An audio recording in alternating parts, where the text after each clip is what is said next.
Hello বন্ধুগণ, তোমাদের YouTube চ্যানেলে সকলকে স্বাগত। मेरे जो नॉन बेंगली व्यूअर्स है उन लोग को भी स्वागत है। চ্যানেল আপলোড করা है। চলো আসা যাক মেন টপিকে। তার আগে বলে দিই, যারা নতুন এবং প্রথমবার এই চ্যানেলে আসছো, চ্যানেলটি সাবস্ক্রাইব করে পাশে থেকো, কারণ এই চ্যানেলে আমি সমস্ত রকম চাকরির পরীক্ষা, মেনলি টিচিং ওরিয়েন্টেড, পশ্চিমবঙ্গ এবং পশ্চিমবঙ্গের বাইরে আদার যে স্টেটস তাদের যে পিসি ওরিয়েন্টেড স্কুল টিচারের এক্সামসগুলো হয় সেই সমস্ত পরীক্ষাগুলোর যোগ্যতা, এলিজিবিলিটি ক্রাইটেরিয়া এবং সিলেবাস এবং ইংলিশ লিটারেচার আমি এখানে গাইড করে থাকি। এবার আসা যাক মেন টপিকে। গতকালের আমার যে ভিডিওটা সেখানে কতগুলো কমেন্টস এসছে, কমেন্টস এবং একটাই কমেন্টস, প্রায় কমেন্টসগুলো রিপিটেড হয়েছে, মানে মোটামুটি আমি দেখতে পেয়েছি।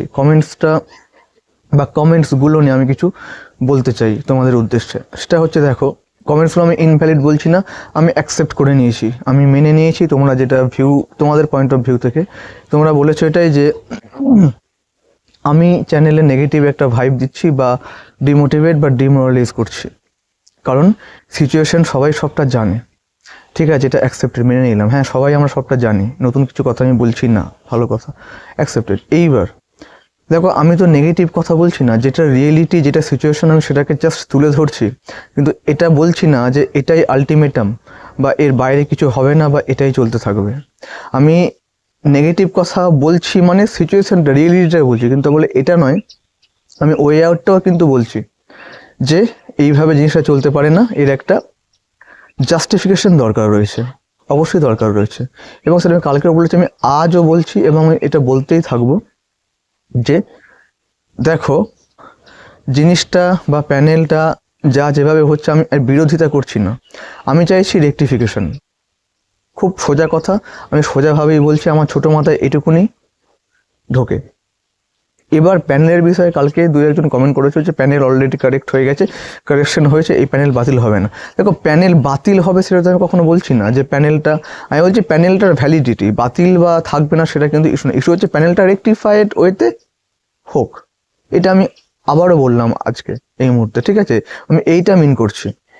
আর আমার কাছে প্যানেল কারেকশন হয়েছে, এই প্যানেল থাকবে, সেটা তো ঠিক আছে, ভালো কথা, প্যানেল থাকুক, ভালো কথা। আমার কাছে কারেকশন মানে হচ্ছে রেকটিফিকেশন, আমার কাছে রেকটিফিকেশন কারেকশন মানেই হচ্ছে অ্যাড অন। মানে এই প্যানেলে যারা সর্বোচ্চতম মার্কস পেয়েও, ফুল মার্কস পেয়েও যারা আসতে পারেনি, ঢুকতে পারেনি, ইন্টারভিউ চান্স পায়নি, ডাক পায়নি, আমি সেই প্রসঙ্গেই কিন্তু আওয়াজগুলো তুলছি, কালও তুলেছিলাম। এখানে ডিমোরালাইজ করা বা ডিমোটিভেট করা এগুলো কিন্তু নয়। আশা করি আমি বোঝাতে পারলাম।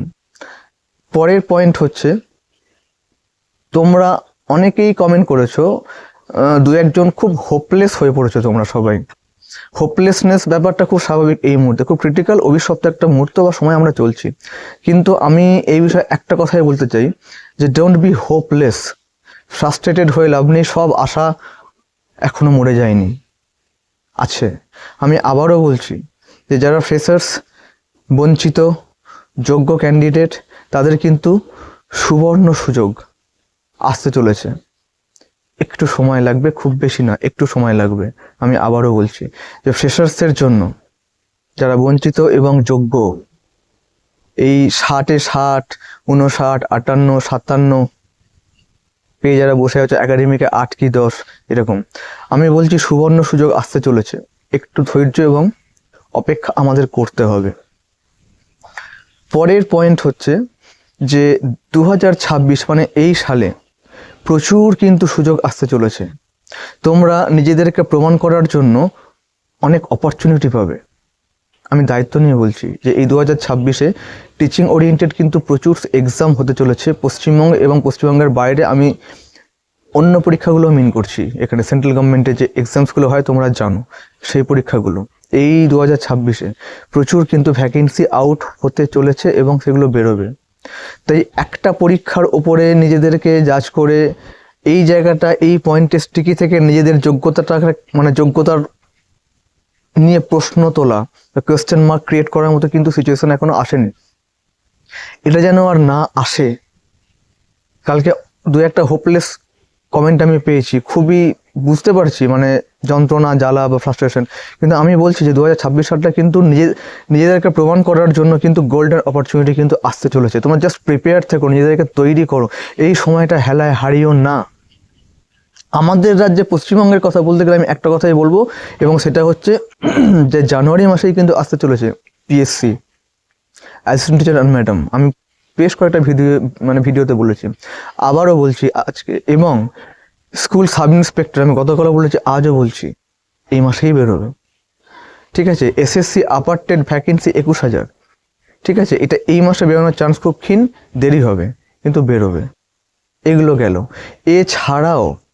এছাড়াও সেন্ট্রাল গভর্নমেন্টের বেশ কিছু যেগুলো অটোনমাস বডি, যারা এক্সাম কন্ডাক্ট করায় টিচিং ওরিয়েন্টেড, ভ্যাকেন্সি কিন্তু এই সালে আসছেই। এখানে ফেয়ার সিলেকশনে কোনো রকম খাপলাবাজি হয় না, তোমরা ভালো করে জানো এইগুলো। এছাড়াও আদার্স বেশ কিছু অপরচুনিটি আসতে চলেছে, আমি এই মুহূর্তে বলছি না, ঠিক সময় এলে কিন্তু আমি বলবো। তাই নিজেদের যোগ্যতা প্রমাণ করার জন্য একটু অপেক্ষা করো, প্রমাণ ঠিক হবেই একদিন। হোপলেস হয়েও না, নেগেটিভ হয়েও না। আর আমি প্রত্যেকটা ভিডিওতে বলেছি, আমি আজকেও বলছি, সেটা হচ্ছে যে এই সময়টা না হেলায় হারিও না তোমরা। আপার টেট হোক, প্রত্যেকটা পরীক্ষা, PSC assistant teacher madam, school sub inspector, upper TET, মাদ্রাসা, এতগুলো পরীক্ষা কিন্তু হতে চলেছে এই বছরই। এবং খুব শীঘ্র অ্যাডগুলো বেরোবে, পরপর বেরোবে। অ্যাড বেরোনোর পরে কিন্তু ম্যাক্সিমাম বলছি 3 মাস সময় পাবে, তার বেশি পাবে না। নিজেকে তৈরি করো, ঠিক আছে? আমি যদি কারো মনে হয়ে থাকে যে রিয়েলিটিটাকে এক্সপ্রেস করতে গিয়ে বা প্রেজেন্ট করতে গিয়ে যদি মনে হয় গিয়ে থাকে যে আমি গতকাল কিছু নেগেটিভ কথা বলে দিয়েছি বা ডিমোটিভেশন ব্যাপারটা, তার জন্য আমি সরি, আমি দুঃখিত। আমি কখনো কোনো দিন করবো না এটা। আমি ইনজাস্টিস নিয়ে কথা বলতে গেলে কিছু নেগেটিভ কথা চলে আসে প্যানেল ওরিয়েন্টেড, ঠিক আছে, আমি এটা অ্যাকসেপ্টেড, মেনে নিলাম। আবারও বলছি, কিন্তু আমার উদ্দেশ্য একটাই যে বি পজিটিভ, তোমরা পজিটিভ থাকো, নিজেদেরকে তৈরি করো। কবে অ্যাড বেরোবে তারপরে পড়াশোনা করবো, তাহলে কিন্তু খুব ক্রিটিক্যাল কন্ডিশন চলে আসবে। কারণ পিএসসি খুব স্ট্যান্ডার্ড এক্সাম, আমি বেশ কয়েকটা ভিডিওতে বলেছি। এটা একটা গেল। আর যারা পিএসসি ক্যান্ডিডেট, ইংলিশে মাস্টার্স করে বসে আছো এবং ইংলিশেই পিএসসিটা দেবে, সাবজেক্ট ইংলিশ রেখে, ঠিক আছে, পোস্ট গ্র্যাজুয়েট, আমি তাদের জন্য আমি প্রত্যেকটা ভিডিওতেও বলি, হয়তো আজকেও বলছি, যে একটা চ্যানেল আমি অলরেডি ক্রিয়েট করেছি, লিট থট বলে। ওইখানে পিএসসির যে English literature syllabus, history of English literature, English literary content, figures of speech, grammar, শুধু ওয়েস্ট বেঙ্গল পিএসসি না, সারা ভারতবর্ষ যে নেট এক্সাম হয় ইংলিশ এবং আদার্স এনবিএস কেবিএস, সমস্ত লিটারেচারের যে কন্টেন্ট আমি কিন্তু ওখানে আপলোড করতে চলেছি, এবং যে একটা করেওছি, আমি চ্যানেলটু দেখতে পারো, ওই চ্যানেলটা সাবস্ক্রাইব করে পাশে থেকো। এটা একটা গেল, কারণ ওখানে আমি পিএসসি এগুলো দেবো। আর লাস্ট পয়েন্ট হচ্ছে যে আমি আবারও বলছি, কোনো নেগেটিভ ভাইব আমি এখানে ক্রিয়েট করছি না বন্ধুগণ। যদি মনে হয়ে গিয়ে থাকে এটা ক্রিয়েটেড হয়েছে গতকাল, আমি ক্ষমা প্রার্থী, ফরগিভ মি। আর আমার ডেসক্রিপশন বক্সে একদম নিচের দিকে আমি আমার টেলিগ্রাম গ্রুপ লিঙ্ক এবং হোয়াটসঅ্যাপ চ্যানেল লিঙ্ক আর নতুন চ্যানেলটার লিঙ্ক পারলে আমি দিয়ে রাখছি। তোমরা টেলিগ্রাম লিঙ্কে ক্লিক করে অ্যাড হয়ে যাও গ্রুপে। আর যারা ইংলিশ সাবজেক্ট, তারা ওই চ্যানেলে ঢুকে সাবস্ক্রিপশন করে নিও। একটা ভিডিও আমার দেওয়া আছে, দেখো। এইটুকুনি বলার ছিল, দেখা যাক কি আপডেট উঠে আসে।